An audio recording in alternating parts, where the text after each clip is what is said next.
ربیع الاول کا آغاز ہو چکا ہے،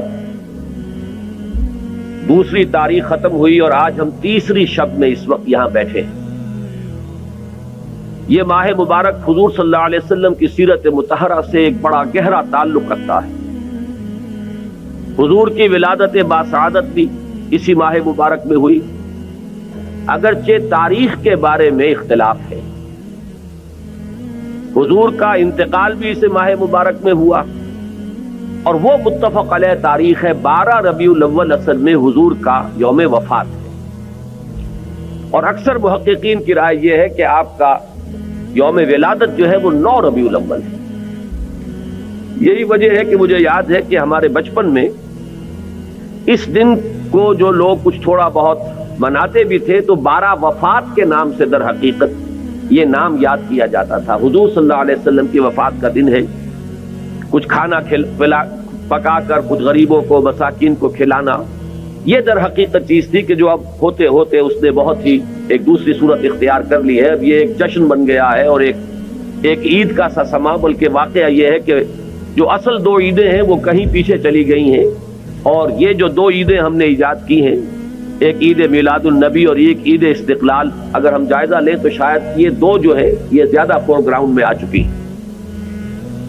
لیکن یہ کہ جہاں تک آپ کی ولادت اور آپ کے وفات کا اس ماہ مبارک میں ہونا ہے وہ ثابت ہے۔ مزید برآں حضور کا ورود مدینہ منورہ میں بھی ماہ ربیع الاول میں ہوا ہے۔ اس پہلو سے اگر اس ماہ مبارک میں ہم سیرت النبی کے مطالعے کا ایک خاص موضوع رکھیں، کسی تاریخ کے تعین کے بغیر اس مہینے کی مناسبت سے سیرت مطہرہ پر گفتگویں ہوں، غور و فکر ہو، اور اس میں بھی عملی پہلو سامنے ہو، اتباع کا جذبہ ہو، سمجھنا سمجھانا اس لیے ہو کہ اس پر عمل کرنا ہے، تو یقیناً یہ چیز ہمارے لیے بہت مفید ہوگی اور ہمارے بہت سے امراض کا شاید اس سے مداوع ہو سکے۔ کہ وہ کہتے وہ تھے جو کرتے نہیں تھے، اور کرتے وہ تھے جس کا حکم نہیں۔ عید میلاد النبی کیا حضور کا حکم ہے؟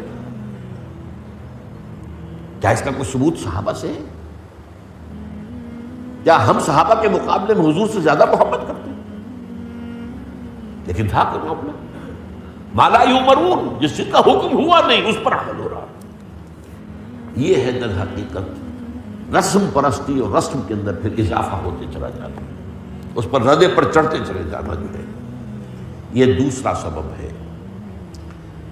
اور اس کا ایک نتیجہ جو نکلتا ہے وہ اسی پر بات ختم کروں گا، اگرچہ ایک اور حدیث جو ہے اس موضوع پر بہت اہم ہے۔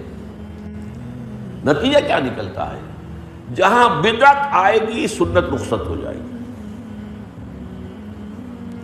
اب نماز جنازہ پر کی وہ اہمیت نہیں ہوگی، نہ نماز جنازہ یاد کرنی ہے، نہ دعا یاد کرنی ہے، کچھ پتہ نہیں، جا کے کھڑے ہو گئے ہیں، وضو بھی ہے کہ نہیں ہے، لیکن قرآن خوانی میں تو جانا ہی جانا۔